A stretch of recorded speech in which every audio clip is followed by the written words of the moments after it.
Beleza. Pode rodar?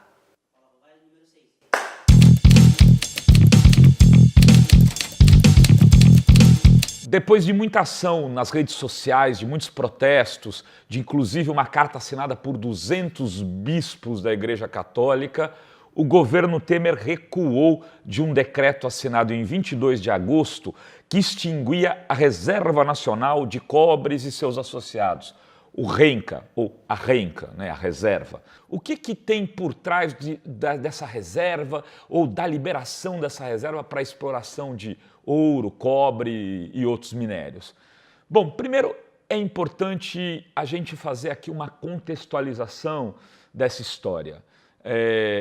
Uma contextualização que não é um mero detalhe. Veja bem, tem muita gente falando a RENCA, essa reserva, ela é do tamanho da Dinamarca. É verdade. São 46.450 quilômetros e a Dinamarca, eu fui lá na lista da Wikipedia ver o tamanho dos países, a Dinamarca tem 43 milhões e 77 mil quilômetros quadrados. Mas espera aí, ela é maior que a Suíça, que tem 41.285.000 quilômetros quadrados. É maior que Taiwan, que tem 36 milhões e 179 mil quilômetros quadrados. É bem maior que a Bélgica, que tem 30 milhões 519 mil quilômetros quadrados.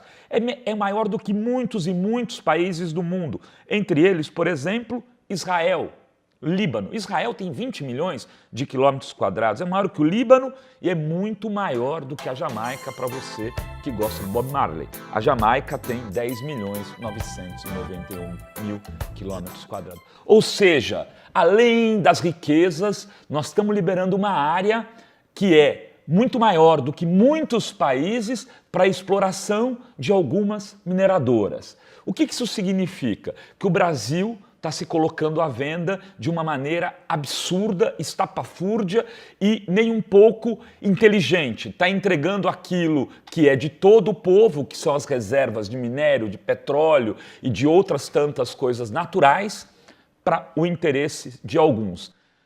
Bom, é só o governo Temer que está fazendo isso?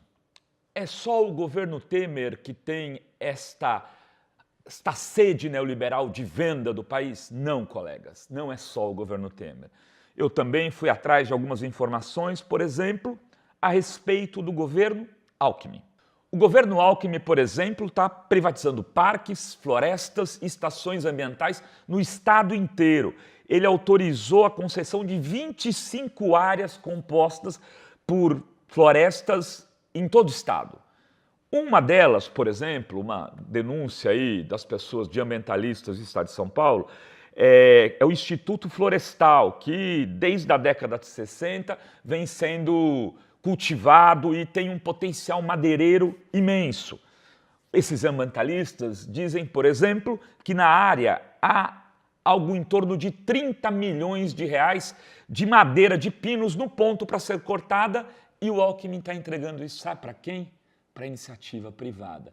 Em Peruíbe, aqui perto, a gente está aqui na Baixada Santista, em Peruíbe, o governo Alckmin vai construir ou quer construir uma termoelétrica. Sabe onde está essa termoelétrica?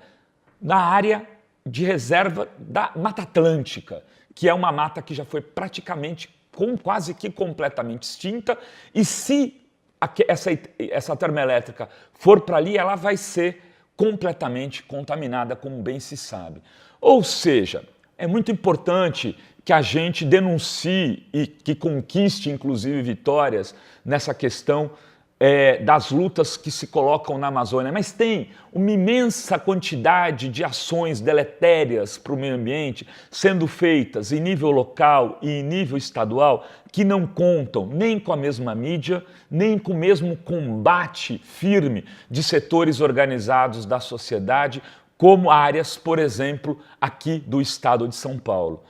O que eu quero dizer com isso? Que não se deve lutar pelas questões da Amazônia, que dane-se os ribeirinhos, que os índios que estão lá não merecem a nossa atenção, muito pelo contrário. O que a gente quer colocar aqui como reflexão é que também há uma outra série de lutas importantes que precisam da mobilização da população, do setor artístico, da Igreja Católica e de todos os atores importantes da sociedade. Essa é a primeira reflexão que me parece importante. A segunda, e tão importante quanto, que não é só o governo Temer que faz ações de entreguismo de bens naturais e de reservas econômicas do povo brasileiro para mineradoras ou para grandes empresas transnacionais.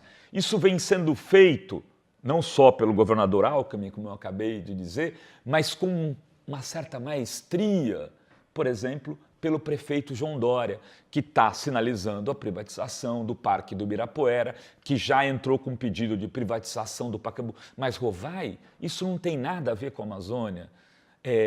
Isso tem muito a ver com as questões da Amazônia, no que é de simbólico dessa política neoliberal. Obviamente, do ponto de vista ambiental, o Pacaembu não é um patrimônio ambiental. É verdade. Mas ele é um patrimônio histórico do povo de São Paulo que deveria ser tratado de uma outra forma pelos seus governantes, pelos governantes da cidade. Ou seja, ele deveria ser pensado como um bem público que, para ser privatizado ou para ser entregue para quem quer que seja, teria que haver um grande debate na sociedade, como também no caso de qualquer reserva, de qualquer instalação de termoelétrica, de qualquer instalação de lixão, ou qualquer instalação do que quer que seja em áreas ambientais. O ponto é que houve um grande avanço da narrativa neoliberal nos últimos anos, inclusive por conta de todo o desgaste das denúncias de corrupção em relação a governos e estados. Essa narrativa permite que sejam vendidos bens públicos a preço de banana. E é essa mesma narrativa que dá coragem para um presidente corrupto como o senhor Michel Temer colocar à disposição de empresas multinacionais 46.450 quilômetros da Amazônia.